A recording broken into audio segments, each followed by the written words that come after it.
வணக்கம் நண்பர்களே.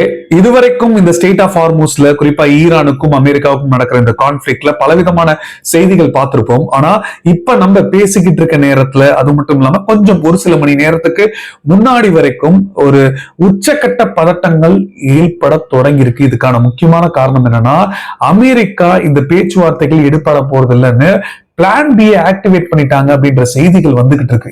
சோ இது மிகவும் மோசமான ஒரு சிச்சுவேஷனை கொண்டு செல்ல போகுது. அது மட்டும் இல்ல, இதனால நியூட்ரலா இருக்க நாடுகளுக்கு ஒரு மிகப்பெரிய ஒரு சிக்கலை உருவாகி இருக்கு. சோ 24 மணி நேரம், கடந்த 24 மணி நேரத்துல என்ன நடந்திருக்கு, இனி என்ன நடக்க போகுதுன்ற விஷயங்களை தெளிவா இந்த வீடியோல பார்க்க போறோம். முடிஞ்ச அளவுக்கு ஸ்கிப் பண்ணாம வீடியோவை பாருங்க. நண்பர்கள் சேனல் புதுசா வந்தீங்கன்னா சப்ஸ்கிரைப் பண்ணி உங்களோட ஆதரவுகளை கொடுங்க. சோ நம்ம ஃபர்ஸ்ட் பார்க்க போற விஷயம் என்ன அப்படின்னு பாத்தீங்கன்னா, இதுவரைக்கும் இந்திய ராணுவம் முடிஞ்ச அளவுக்கு இண்டிஜினியஸா, அதுவும் சைனாவோட இன்வால்மெண்ட் இல்லாம இந்த எலக்ட்ரானிக்ஸா இருக்கட்டும் இல்ல ட்ரோன் சிஸ்டமா இருக்கட்டும் எல்லா விஷயங்களுமே அதை முழுமையா கடைபிடிக்கணும் அப்படின்ற ஒரு பாலிசி வச்சிருக்காங்க. அந்த வரிசையில இப்போ ஒரு சின்ன ஒரு வெற்றி கிடைச்சிருக்கு அப்படின்னு தான் சொல்லணும். குறிப்பா ட்ரோன்ஸை பொறுத்தளவு சைனாவோட டெக்னாலஜி கைகள் ஓங்கி இருக்கு, அது மறுக்கவே முடியாது. அதுக்காக இண்டிஜினியஸா தயாரிக்காம இருக்கிறதுக்கான சக்தி நம்ம கிட்ட இல்லாம இல்ல. அதை ப்ரூவ் பண்ற விதமா இந்திய ராணுவத்துக்கு 500 இண்டிஜினியஸ் அஜிட் ட்ரோன்ஸ் இப்ப அவங்க ரிசீவ் பண்ணிருக்காங்க. சோ இது யார் கொடுத்திருக்காங்க பாத்தீங்கன்னா, சென்னையை சேர்ந்த ஜுப்பான்ற ஒரு நிறுவனம் தான் இதை கொடுத்திருக்காங்க. இது கண்டிப்பா மிகவும் ஒரு முக்கியமான மாற்றம்.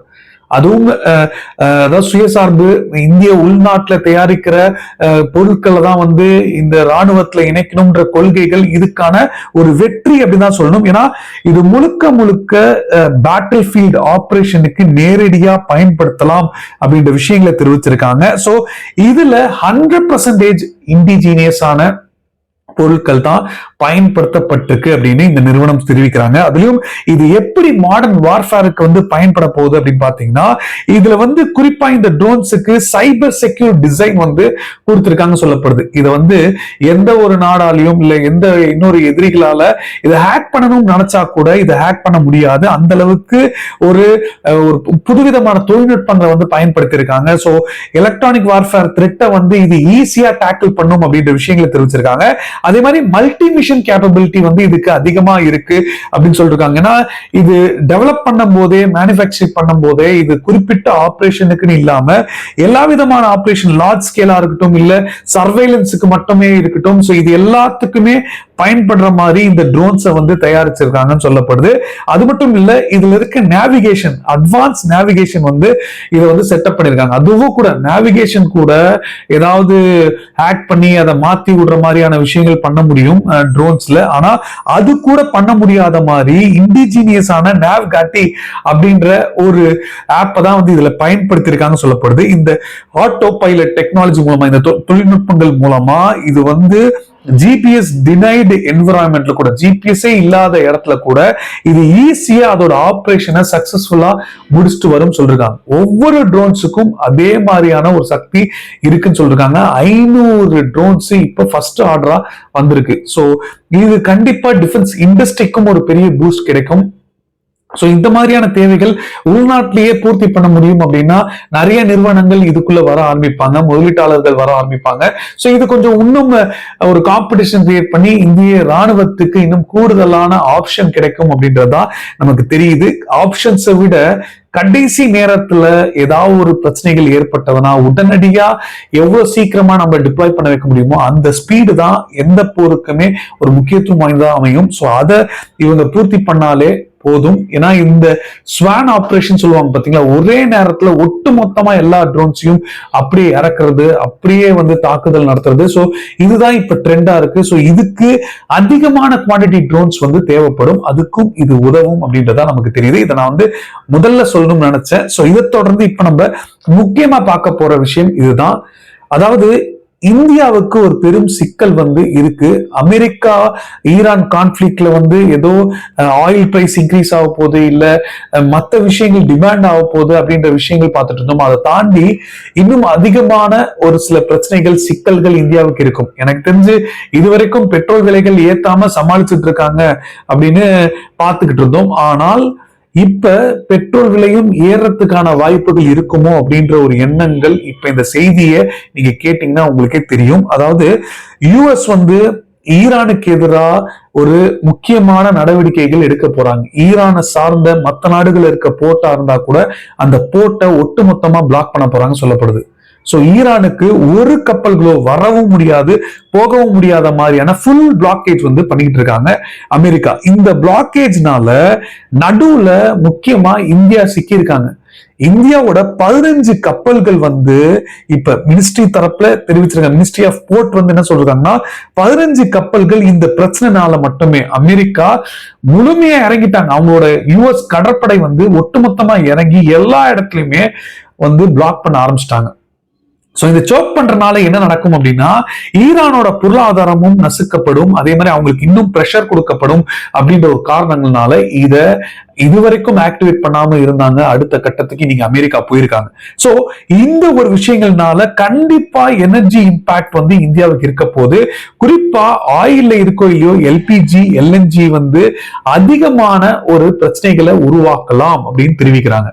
அது மட்டும் இல்லைங்க, இப்ப இவங்க பிளாக் பண்றதுல நான் ஈரானியன், அதாவது ஈரானுக்கு போற கப்பல்களை தவிர மற்ற கப்பல்களையும் வந்து இதுக்குள்ள அடக்கம் கொண்டு வராங்க. ஏன்னா அவங்க இதுல எஸ்கேப் ஆயிடுவாங்களோ, வேற ஏதாவது ஒரு லூப் ஹோல் இருக்குமோ அப்படின்ற ஒரு காரணங்களால இந்தியா இதுவரைக்கும் ஈரான் கிட்ட டிப்ளமேட்டிக்கா இந்தியா அப்ரோச் பண்ணிக்கிட்டு இருந்தாங்க. இப்ப வேற வழி இல்லாம அமெரிக்கா கிட்டையும் டிப்ளமேட்டிக்கா வர வேண்டிய ஒரு கட்டாயத்தை இன்னைக்கு அமெரிக்கா கொண்டு வந்திருக்காங்களோ அப்படின்னு தான் நமக்கு தோணுது. இப்ப $120 மேல பேரலுக்கு ரேட் போயிட்டு $120 மேல போயிட்டு இருக்கு. சோ இன்னும் இது அதிகமாகும் அப்படின்ற விஷயங்கள் சொல்றாங்க. இந்தியா ரஷ்யா கிட்ட இருந்து வாங்கிட்டு இருக்காங்க ஆயில் அப்படின்னு பார்த்தா கூட அந்த ஒரு மாச கெடுவும் இன்னி ஒரு சில நாட்கள்ல முடிய போகுது. சோ அமெரிக்கா கொடுத்த இந்த வெய்வருக்கும் மறுபடியும் சாங்ஷன்ஸ் வச்சு மிரட்டலாம். சோ ஈரான் மட்டும் இல்ல, ஒரே கல்ல ரெண்டு மாங்கா மாதிரி அவங்க நினைச்ச விஷயங்களை மற்ற நாடுகள் கிட்ட வச்சியும் இதை வந்து சமாளிக்கிறதுக்கான வாய்ப்புகள் இருக்கும் அப்படின்னு தான் எனக்கு தோணுது. இது மட்டும் இல்ல, இது யார் ஆக்சுவலி எக்ஸிக்யூட் பண்றாங்க அப்படின்ற விஷயங்கள் பார்த்தோம் அப்படின்னா, ஆனா அதுக்கு முன்னாடி இன்னொரு விஷயம் சொல்லி ஆகணும். இதுவரைக்கும் 11ஆம் தேதி இந்த பேச்சுவார்த்தைகளுக்கு முன்னாடி அங்க இந்த ஸ்டேட் ஆஃப் ஹார்மோஸ்ல ஒரு கப்பல், குறிப்பா ஜாக் விக்ரம்ன்ற நம்மளோட கப்பல் 20,400 மெட்ரிக் டன்னு எல்பிஜி வந்து சக்சஸ்ஃபுல்லா கேரி பண்ணிட்டு இருந்த அந்த கப்பல் வந்து இன்னைக்கு வந்துருச்சான். இப்ப ஒரு சில மணி நேரத்துக்கு முன்னாடி நம்ம பேசிட்டு இருக்கும் போது வந்திருக்கு குஜராத் போர்ட்டுக்கு. சோ அப்ப அதை சக்சஸ்ஃபுல்லா எடுத்துட்டு வந்துட்டாங்க இந்தியா. பட் ஆனால் இன்னும் மீதி இருக்கிற 15க்கும் மேற்பட்ட கப்பல்களை என்ன பண்ண போறோம் அப்படின்ற ஒரு கேள்விகள் இருக்கு. இதை யார் இதுக்கு பின்னாடி எக்ஸிக்யூட் பண்றாங்கன்னா யுஎஸ் சென்ட்ரல் கமாண்ட் சென்காம் அப்படின்ற அமைப்பு தான் ஒட்டுமொத்தமா இந்த மரைன்டைம் டிராபிக்கை வந்து அப்படியே பிளாக் பண்ணி ஈரான் போர்ட்ஸை பிளாக் பண்ணி என்னென்ன விஷயங்கள் எடுக்க முடியுமோ அத்தனை நடவடிக்கையும் எடுத்துக்கிட்டு இருக்காங்க. இதோட ஸ்கோப் பாத்தீங்கன்னா Arabian gulf of Oman. So இது ரெண்டுத்துல ஈரானோட போர்ட்ஸை ஒட்டுமொத்தமா முடக்கிறதுக்கான வேலைகளை தொடங்கி இருக்காங்க.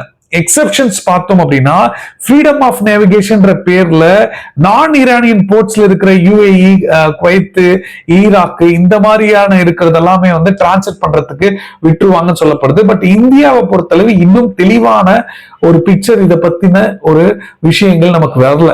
சோ அது கண்டிப்பா இந்திய ராணுவம், அதுவும் இந்தியா தரப்புல இந்திய கடற்படையை வந்து அனுப்பிச்சிருக்காங்க எஸ்கார்ட் பண்றதுக்காக, அந்த பக்கம் வந்து அனுப்பிச்சிருக்காங்க. பட் இருந்தாலும் இந்தியா டிப்ளமேட்டிக்கா அமெரிக்கா கிட்ட அப்ரோச் வச்சுக்கிறதுக்கான வாய்ப்புகள் இருக்கும் அப்படின்னு தான் நமக்கு தெரியுது.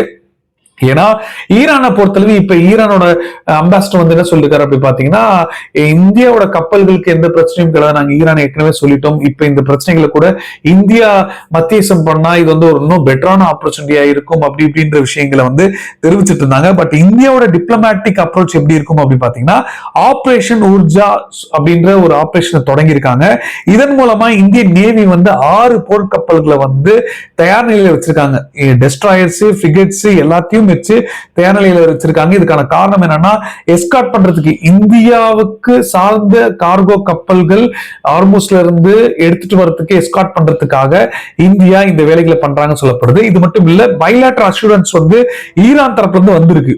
சோ ஈரானோட அம்பாசிடர் பேசுறதை பத்தி நம்ம சொன்னோம். ஆனா இல்லீகலா டிரான்சிட் ஃபீ வந்து இந்தியா மறைமுகமா கொடுக்குறாங்க, டிரான்சிட் காசு கொடுத்துதான் வந்து இந்தியா எடுத்துட்டு வராங்க கப்பல்கள், இந்த மாதிரியான குற்றச்சாட்டுகள் வந்தது. அந்த குற்றச்சாட்டுகளை வந்து ஈரான் தரப்புல வந்து இல்ல அப்படின்னு மறுப்பு தெரிவிச்சிருக்காங்க. இது ஒரு நல்ல விஷயமா நம்ம பாக்குறோம். இது மட்டும் இல்ல, சப்ளை ரிஸ்க் தான் வந்து யூஎஸோட வெய்வர் வர முடிய போகுது, யூஎஸ் என்ன பண்ண போறாங்க அடுத்து அப்படின்ற கேள்விகள் எழுது. இதெல்லாம் வச்சு பார்க்கும்போது கண்டிப்பா ஒரு சப்ளை செயின்ல ஒரு ரிஸ்க் இருக்கு இந்தியாவுக்கு அப்படின்றதுல எந்த சந்தேகமும் இல்லை. சோ இப்போதைக்கு அப்ராக்சிமேட்டா 1.5 மில்லியன் பேரல்ஸ் வந்து வாங்கிட்டு இருக்காங்க இந்தியா. சோ இதை எப்படி சரி கட்ட போறாங்க? இது இல்லாம அமெரிக்கா வேற ஏதாவது திட்டங்கள் வச்சிருக்காங்களா இந்தியாவுக்கு? இல்ல நீங்க இங்க இருந்து வாங்கிக்கோங்க, இதே ரேட்டுக்கு நாங்க உங்ககிட்ட கொடுக்கிறோம். ஏன்னா இந்தியா மார்க்கெட்ல அதிக ரேட்டுக்கு போய் வாங்க ஆரம்பிச்சிட்டாங்க அப்படின்னு நினைச்சுக்கோங்களேன். சோ டிமாண்ட் இன்னும் அதிகமாயிடும். இந்தியாவோட தேவை அந்த மாதிரி இருக்கு, இன்னும் டிமாண்ட் அதிகமாயிடும், இன்னும் பிரைஸ் வந்து இன்க்ரீஸ் ஆகும். அது அமெரிக்காவுக்கும் ஒரு விதமான பாதிப்பு ஏற்படும். சோ இது எல்லாமே கொஞ்சம் ஸ்ட்ராட்டஜியா யோசிச்சுதான் அமெரிக்கா முடிவுகள் எடுப்பாங்களோ அப்படின்னு நமக்கு தோணுது. நீங்க என்ன நினைக்கிறீங்க அப்படின்றத மறக்காம கீழே கமெண்ட்ல சொல்லுங்க, நானும் தெரிஞ்சுக்கிறேன். இதோட நம்ம இந்த வீடியோவை நிறைவு செஞ்சுப்போம். சோ கடைசிக்கும் பார்த்தமைக்கு மிகப்பெரிய நன்றி. உங்களுக்கு வேற ஏதாவது கருத்துக்கள் இருந்தாலும், நீங்க ஏதாவது சொல்லணும்னு ஆசைப்பட்டாலும் எந்த ஒரு தயக்கமும் வேண்டாம், தாராளமா கீழே கமெண்ட்ல சொல்லுங்க, இல்லை டைரக்டா மெசேஜ் பண்ணி சொல்லுங்க. நான் இன்ஸ்டாகிராம் லிங்க் வந்து டிஸ்கிரிப்ஷன்ல கொடுத்துருக்கேன். மெசேஜ் நான் முடிஞ்ச அளவுக்கு எல்லாருக்கும் நான் ரிப்ளை பண்ணிட்டு தான் இருக்கேன். சோ கடைசிக்கும் பார்த்தமைக்கு மீண்டும் ஒரு மிகப்பெரிய நன்றி. ஜெய்ஹிந்த், பாய்.